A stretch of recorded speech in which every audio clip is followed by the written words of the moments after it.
हाँ अच्छा, तो क्वेश्चन नंबर 24 करने से पहले मुझे एक बात बताओ बेटे कि सपोज आप एक जगह पर खड़े हो, ठीक है, इधर आप खड़े हो और सपोज एक रास्ता इधर है, मेरे बात समझ रहे हो? हेलो, एक रोड है, यस ये एक रोड है यस सर। यस और आप जहाँ पर खड़े हो इस रोड तक आने के लिए आपके पास ऐसे बहुत सारे रास्ते हैं, ऐसे बहुत सारे रास्ते हैं।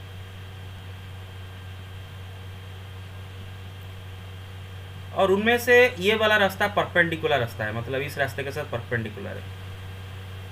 अगर मैं आपको सवाल ये पूछूं कि आप इनमें से कौन सा रास्ता चुनोगे ताकि सबसे कम समय में आके इस रोड में पहुंच जाओगे, तो आप कौन सा रास्ता चुनोगे? सर परपेंडिकुलर वाला। Perpendicular, right. परपेंडिकुलर रास्ता चुनोगे तो आप बहुत कम समय में पहुंच जाओगे, लिस्ट टाइम में पहुंचोगे। क्लियर? ओके, ठीक है। तो ये कॉन्सेप्ट यहाँ पर चाहिए इसलिए बोल दिया। तो पहले सवाल को समझते हैं। अच्छा, ये क्वेश्चन कितनों ने कर दिए हो? अच्छा, a person is standing at the junction और crossing of a 2 straight paths. ऐसे 2 पाथ है, 2 रास्ते हैं, 2 रास्ते जहाँ पर एक दूसरे को क्रॉस किए हैं ना, क्रॉसिंग या फिर जंक्शन। इधर ही एक पर्सन खड़ा है, मेरे बात समझ रहे हो? इधर एक पर्सन खड़ा है। अब बेटे वो बोल रहा है कि जो दोनों पाथ जिनके जंक्शन में वो खड़ा है उनका इक्वेशन भी दे रखा है। एक पाथ का इक्वेशन दे रखा है 2x minus 3y plus 4 is equal to 0। बेटे क्रूड डायग्राम है, एक्यूरेट नहीं है। दूसरा पाथ का इक्वेशन उसने दे रखा है 3x प्लस 4y माइनस 5 इज इक्वल टू 0। बेटे मेरे बात क्लैरिटी के साथ समझ रहे हो? ठीक है। Yes sir. अच्छा, यस सर। अब अगर मैं आपको ये पूछूं कि ये जो XY प्लेन में ये इंसान जिस पॉइंट पर खड़ा है उस पॉइंट का कोऑर्डिनेट्स निकालो, क्या आप निकाल पाओगे? दोनों इक्वेशन को सॉल्व करके निकाल पाओगे? Very good, very good, very good. अब देखो उसने बोला है कि the person standing at the junction of these 2 roads whose equations are this and this wants to reach the path whose equation is this. और एक पाथ किधर है, और एक पाथ किधर है, इसका बिल्कुल बेटा हॉरिजॉन्टल लाइन नहीं है, क्रूड डायग्राम है।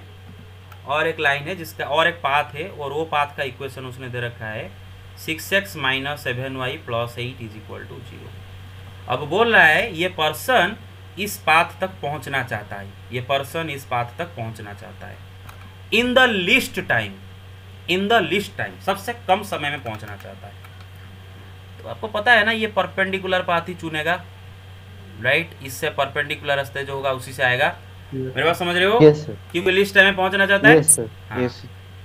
तो क्वेश्चन है find the equation of the path he should follow. जो पाथ को फॉलो करके वो यहाँ पर आएगा लिस्ट टाइम में पहुंचने के लिए, वो पाथ का इक्वेशन, मतलब इसी पाथ का इक्वेशन आपको पूछ रहा है। मेरे बात समझ रहे हो? इसका equation. Yes sir. Everybody got it? Yes yes yes sir. बस, तो निकालना तो बहुत ही आसान है। पहले तो आप ये दोनों का पॉइंट ऑफ इंटरसेक्शन निकाल सकते हो, इसका कोऑर्डिनेट निकाल सकते हो, राइट। Yes sir. अच्छा बेटे, बेटे ये स्ट्रेट लाइन का इक्वेशन से इसका स्लोप निकाल सकते हो, इसका स्लोप। Yes sir. स्लोप क्या Yes, होगा? sir. Minus A by B, मतलब माइनस 6 बाई माइनस 7, 6/7। अच्छा बेटे, ये पर्सन जो पाथ में आना चाहता है, मतलब आने से उसको लिस्ट टाइम लगेगा, ये पाथ ये गिवन पाथ के साथ परपेंडिकुलर है, तो इसका slope will be equal to -1 divided by इस पाथ का स्लोप, क्योंकि दोनों का स्लोप Yes, का sir. प्रोडक्ट -1 होगा, दोनों एक परपेंडिकुलर है। तो इसका स्लोप क्या होगा बेटे? -7/6 है ना, क्योंकि इसका स्लोप 6/7 है, तो इसका स्लोप क्या होने वाला है? -7/6, ताकि मल्टीप्लाई करने से -1 आना चाहिए। कितनों को समझ में नहीं आया? हेलो हेलो, अरे आ गया? Yes sir. Yes sir. Yes sir. Very good. तो ये पाथ का स्लोप पता चला, उसके ऊपर ये पॉइंट भी पता चला है। तो एक स्ट्रेट लाइन के ऊपर अगर एक पॉइंट आपको पता है और उसका स्लोप पता है, तो उसका इक्वेशन क्या होगा? y minus y0 is equal to m into x minus x0। कितनों को समझ में नहीं आ रहा है रे? हेलो, खुद कर लोगे? No sir, understood. ओके, ये क्वेश्चन खुद कर लोगे? Yes sir. अच्छा क्या यस है? सर। अच्छा यस सर। अच्छा, देबू काई मते इकोचु वा देबू काई मते इकोचु गोटे ମାନେ ଇଏ କଲା ଭଳିଆ ଯେଉଁ କ'ଣ କରୁଛୁ ମାନେ ଇଏ ମିମିକ୍ କରୁଛୁ ମୋ ଇଏଟାକୁ करना सेमती ओके। अच्छा सुनो क्वेश्चन नंबर 24, क्या ये डिफिकल्ट क्वेश्चन है? Is it a difficult question? No, it's absolutely an easy question. लेकिन डिफिकल्ट क्यों लग रहा है आपको पता है? क्योंकि इस क्वेश्चन को आप 15 मिनट में करने की कोशिश कर रहे थे, दैट्स वाई ये आपको डिफिकल्ट लगा। अरे हम टीचर है, हमको कम समय में लगेगा क्योंकि हमारा प्रैक्टिस हो गया है बहुत साल से ऐसे ही क्वेश्चन हैंडल करते करते हमें पता है कौन किस क्वेश्चन में कहाँ पर क्या करना है। आप तो अभी बच्चे हो, आप तो अभी स्टार्ट कर रहे हो, तो आपका कैसे 15 मिनट में हो जाएगा? तो इस क्वेश्चन को आप अगर सोचोगे थोड़ा 20 आधा घंटा लेके थोड़ा डायग्राम वगैरह बना के थोड़ा ये करोगे तो आप खुद ये क्वेश्चन कर पाते, आई गारंटी, खुद कर पाते, आई गारंटी। लेकिन करने के लिए जितना टाइम लेना चाहिए उतना टाइम लेने के लिए आप रेडी नहीं हो, क्योंकि उतना टाइम लेने के लिए दिमाग से पसीना निकलेगा और आपको दिमाग से पसीना निकलना पसंद नहीं है। आपको एसी रूम में बैठना पसंद है, जब पसीना निकलता है दिमाग में तब आपको ख़राब लगता है। आपको मज़ा चाहिए, सजा नहीं चाहिए, इसीलिए आपसे क्वेश्चंस नहीं होते हैं। मेरे बात समझ रहे हो? Yes sir. हाँ, ज़्यादा समय पढ़ेंगे तो मेंथोप्लस लगाना पड़ेगा। तो क्यों मेंथोप्लस लगाए? कल सुबह तो सर करवा देंगे, मेंथोप्लस क्यों लगवाए? लेकिन मेंथोप्लस लगवाओ करके, तब जाके आप लाइफ में कुछ करोगे। क्वेश्चन 22 देखते हैं, ठीक है? अच्छा, array of light passing through the point 1,2। बेटा समझ रहे हो मेरा बात? हेलो, हाँ, okay. A ray of light passing through the point 1,2। एक पॉइंट है 1,2 नाम का जिसका कोऑर्डिनेट है 1,2। एक रे ऑफ लाइट इसी पॉइंट के थ्रू पास कर रहा है और ये पॉइंट का नाम है पी देता हूँ। Passing through this point reflects on the x axis. ये रे आके एक्स एक्सिस पर रिफ्लेक्ट होता है। मानो ये मेरा एक्स एक्सिस है, this is my X axis, और मेरा ये रे आके एक्स एक्सिस पर रिफ्लेक्ट हुआ at a point A. X axis पर ए पॉइंट पर रिफ्लेक्ट करेगा, ठीक है? रिफ्लेक्ट करके ऐसे जाएगा। मेरे को समझ रहे हो? Reflects at point A and the reflected ray passes through the point 5,3। ये जो रिफ्लेक्टेड रे और एक पॉइंट 5,3 के थ्रू पास कर रहा है, रिफ्लेक्टेड रे, हाँ, पास कर रहा है। इतना बस क्वेश्चन में दिया है और पूछ रहा है find the coordinate of A. Point ए का कोऑर्डिनेट निकालो, हाँ, इसका नाम मैं क्यू देता हूँ। बड़े यहाँ तक समझ में आ रहा है क्लियरली? ओके, क्वेश्चन, ओके, ठीक है। अब बेटे देखो, नॉर्मल तो आपको पता होगा ना कि जिस पॉइंट पर वो रिफ्लेक्ट हुआ है उसी पॉइंट पर अगर हम ये जो सरफेस के प्रति एक परपेंडिकुलर ड्रॉ करें उसी को नॉर्मल बोलते हैं। Like this is the normal. Okay बेटे, रिफ्लेक्शन का लॉस पढ़े हो? रिफ्लेक्शन का लॉस क्या बोलता है बेटे कि जो आता है ना इंसिडेंट रे नॉर्मल के साथ जितना एंगल बनाता है, रिफ्लेक्टेड रे भी नॉर्मल के साथ उतना ही एंगल बनाता है। मेरे बात समझ रहे हो? Yes sir. दैट मीन्स अगर ये एंगल थीटा होगा तो ये एंगल भी थीटा होगा। लेट दिस एंगल भी थीटा, देन दिस एंगल भी थीटा। मैं लिख देता हूँ इधर लेट, इसका नाम है एन, इधर एन लिखता हूँ, ठीक है ना? एन लिखता हूँ, N let P A N angle, देख रहे हो? P A N, let this भी theta, therefore this will also be theta, QAN will be theta। everybody got it? okay बेटे, कोई मुझे QAX का वैल्यू बताओगे? QAX coordinate, sorry QAX angle, QAX angle. बेटे ये 90 डिग्री है और ये एंगल थीटा है, तो ये एंगल कितना होगा भाई? 90 degree minus. everybody got it? Yes sir. अच्छा बेटे मुझे PAX एंगल बताओ। PAX एंगल भाई देखो, ये एंगल कितना है? 90 minus theta, 90 plus sir, 90 plus theta. हाँ, ये एंगल 90 डिग्री, सुनो, ये एंगल 90 डिग्री माइनस थीटा है और ये पूरा एंगल 2 थीटा है। ये 90 डिग्री माइनस थीटा ये एंगल और ये पूरा एंगल 2 थीटा है ना? तो ऐड कर दोगे तो PAX मिल जाएगी नहीं? Hello, get it? 90 plus theta. What about the others? Yes sir. What about the others? Yes sir. अच्छा, ओके, यस सर। अच्छा, तो बेटे आपको पॉइंट ए का कोऑर्डिनेट चाहिए, तो मानो पॉइंट ए का कोऑर्डिनेट, अच्छा बेटे पॉइंट ए का वाई कोऑर्डिनेट तो 0 होगा ना, क्योंकि एक्स एक्सिस के ऊपर है, राइट? Yes sir. और मानो उसका एक्स कोऑर्डिनेट इज एच, मानो उसका x coordinate is what, H, ठीक है। अच्छा, अरे साउंड कहीं है, साउंड क्यों हो रहा है भाई, साउंड क्यों हो रहा है, नॉइज क्यों आ रहा है? अच्छा, तो बेटे slope of Yes, PA sir. बताओ, slope of PA, slope of PA. बेटे ये जो पीए है, पीए लाइन देख रहे हो ना बेटे, पीए लाइन, इसका इंक्लिनेशन कितना है, ये वाला एंगल है ना 90 डिग्री प्लस थीटा, देख रहे हो, PA X, PA X is the inclination of line PA, अरे समझ रहे हो, ये पीए का इंक्लिनेशन है, गॉट इट। तो उसका स्लोप Yes, क्या sir. होगा, tan Yes, sir. 90 degree plus theta, क्या होगा slope, tan 90 degree plus theta. And what is tan 90 degree plus theta, cot minus minus cot theta.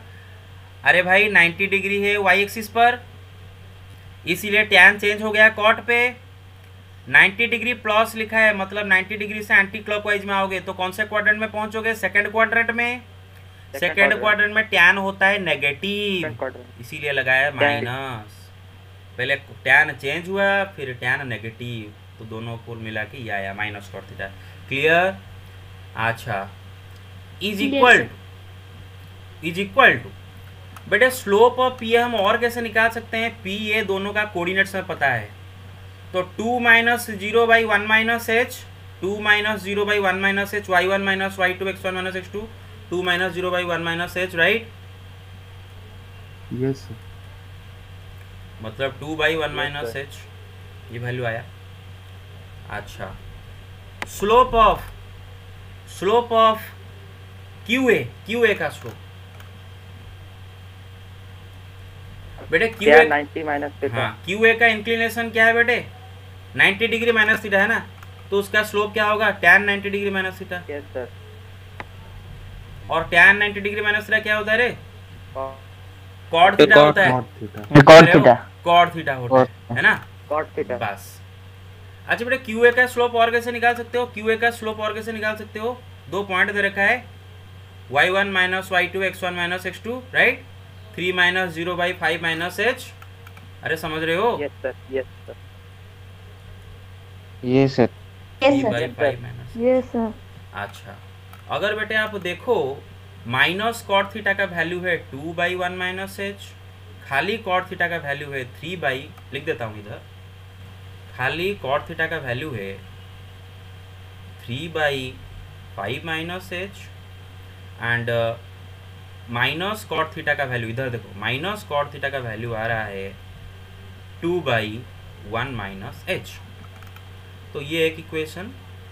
अब बेटा अगर minus cot theta is equal to 2 by 1 minus H, तो cot theta क्या होगा, minus 2 by 1 minus H, मेरे बात समझ रहे हो क्लियरली, हेलो, यस सर।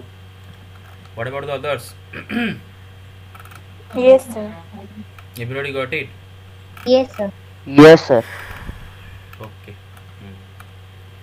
बस 5 माइनस एच, हाँ ओके, हाँ ये सब बस। तो बेटा देखो, तो फ्रॉम ये इक्वेशन 2 लिख देते हैं, तो फ्रॉम इक्वेशन 1 एंड इक्वेशन 2 ये दोनों वैल्यू इक्वल होंगे, right, because cot theta is equal to this, cot theta is equal to this, अरे समझ रहे हो, yes sir. Yes sir. Yes sir. बस क्रॉस मल्टीप्लिकेशन Yes, करके सॉल्व करोगे, क्रॉस मल्टीप्लिकेशन करके 3 whole into 1 minus H is equal to minus 10 plus 2h, cross multiplication किया, right. अच्छा ये कितना आता है, 3 minus 3h is equal to minus 10 plus 2h, तो 3h इस साइड में ले जाओ तो 5h हो जाएगा, और माइनस 10 को इस साइड में ले जाओ तो 13 हो गया, राइट। हाँ यस सर। हाँ, तो एज कितना हो जाएगा 13 बाई 5। तो उसने पूछा है कि कौन सा पॉइंट पर आके रे ऑफ लाइट ने एक्स एक्सिस पर स्ट्राइक किया, मतलब ये पॉइंट का कोऑर्डिनेट पूछा है, तो कोऑर्डिनेट क्या है बेटे, h,0, मतलब 13 बाई 5, 0, ठीक है कि नहीं, पॉइंट ए का कोऑर्डिनेट मिल गया। Excuse me sir. हाँ yes yes, sir. Sir yes sir charge खत्म हो रहा है sir, can I yes left yes the yes phone? Yes, okay okay, Thank you sir। हाँ welcome. Hello everybody got it? Hello everybody got it और not? Yes, sir. Yes, sir. Yes, sir. Very good very good very good. अच्छा, question number 18, image निकालना, एक point का image निकालना about A line. देखो हम already foot of the perpendicular निकाल चुके हैं ना, foot of the perpendicular of A point on A line. बस तो वही फुट ऑफ द परपेंडिकुलर से थोड़ा आगे बढ़ेंगे तो इमेज निकलेगा, लेकिन पहले फुट ऑफ द परपेंडिकुलर तक करना होगा। तो क्वेश्चन पहले समझते हैं। हमारे पास एक लाइन है जिसका इक्वेशन है x + 3y = 7। मैं जनरल फॉर्म में लिख देता हूँ -7 = 0। ये है मेरा लाइन का इक्वेशन। और एक पॉइंट है 3,8। मुझे इस पॉइंट का image about this line considering assuming this line to be a plane mirror, अगर ये लाइन को मैं एक प्लेन मिरर अस्यूम करूँ तो अबाउट दिस लाइन इसका मुझे इमेज चाहिए। बेटे आपको सबको पता है ना बेटे कि आपका इमेज, आप अगर इधर खड़े हो तो आपका इमेज आप मिरर से जितने दूरी पर हो उतने ही दूरी पर आपका इमेज पीछे मिरर के पीछे क्रिएट होगा। प्लेन मिरर पढ़े होगे, right? Yes, sir. Yes, sir. Plane mirror, Yes, sir. हाँ। तो बस तो ये पॉइंट का इमेज क्या होगा बेटे? ये पॉइंट है ना, ये पॉइंट P है और ये पॉइंट मानो Q है। तो उसने आपको Q का कोऑर्डिनेट पूछा है, क्लियर और नॉट? Okay Yes, sir. हाँ। तो Yes, बेटे sir. सुनो, तो बेटे इसको करने के लिए पहले तो फुट ऑफ द परपेंडिकुलर निकालना होगा, मतलब ये पॉइंट का कोऑर्डिनेट निकालना होगा। तो थोड़ी देर के लिए एक पॉइंट का कोऑर्डिनेट में h, k ले लेता हूँ और ये पॉइंट का coordinate capital H, capital K ले लेता हूँ और वही h के से काम चल रहा है, ठीक है? Capital H, capital K। या फिर आप और कुछ ले जाओ, और जैसे कि RS ले जाओ, या फिर अच्छा इसको H1 K1 नहीं छोड़ो, HK RS ले जाओ। Okay got it. अच्छा पहले तो बेटे देखो HK का वैल्यू निकालना होगा पहले। बेटे HK कितने वेरिएबल? दो वेरिएबल का वैल्यू निकालने के लिए दो इक्वेशन चाहिए, राइट? Yes, sir. Yes. एक इक्वेशन मिल गया H के इसी लाइन के ऊपर है, तो इस लाइन के इक्वेशन को सेटिस्फाई करेगा। तो H + 3k - 7 = 0, एक इक्वेशन मिल गया क्योंकि ये पॉइंट इसी के ऊपर है, इसका इक्वेशन सेटिस्फाई करेगा। दूसरा बेटे देखो ये जो इसका नाम मैं R रखता हूँ, कैपिटल R। PR लाइन ये लाइन के साथ परपेंडिकुलर है, तो दोनों का स्लोप का प्रोडक्ट -1 होगा, है ना? इसका स्लोप कितना है बेटे? इसका स्लोप कितना है? What is the slope of this line? -1/3 -a/b, समझ में आ रहा है? Into Yes, sir. Yes, sir. इसका स्लोप क्या होगा? 8 - k / 3 - h which will be equal to what? -1, क्योंकि दोनों परपेंडिकुलर दोनों। बस तो ये दोनों इक्वेशन को सॉल्व करके HK का वैल्यू निकालोगे। यहाँ पर तो पता है क्रॉस करना है, दोनों को सॉल्व करके HK का वैल्यू निकालोगे, ठीक है? H का वैल्यू निकालोगे, K का वैल्यू निकालोगे। अब वंस HK का वैल्यू निकल आया, अभी Q का वैल्यू निकालने के लिए बेटा अभी मिड पॉइंट थ्योरम लगाओ। क्या लगाओगे? Mid point theorem. मेरे बात सुनो बेटा, इधर H जो है ना, H isn't this H = 3 + R/2? Yes, sir. Isn't this k = 8 + s/2? What about the others? Hello, got it? Yes, sir. Yes, sir. बस Yes, sir. Yes, sir. हाँ तो Yes, sir. तो ऑलरेडी बेटे आप HK का वैल्यू निकाल चुके हो। H का वैल्यू निकल चुका है तो इससे R का वैल्यू पता चल जाएगा। ऑलरेडी K का वैल्यू पता कर चुके हो तो आपको S का वैल्यू पता चल जाएगा इससे। तो ये दोनों का वैल्यू चाहिए। कर लोगे ये क्वेश्चन अगर मैं एग्जाम में डालूँ तो? Yes, sir. तो ओके ठीक है। तो इस बार आप सब कुछ खुद करो, है ना? अच्छा हाँ हाँ ये तो कर दिए थे, पासिंग टू ओरिजिन बस। तो चलो आज इतना ही करते हैं, बाकी नेक्स्ट क्लास में कंप्लीट करेंगे, ठीक है? एक सेकंड।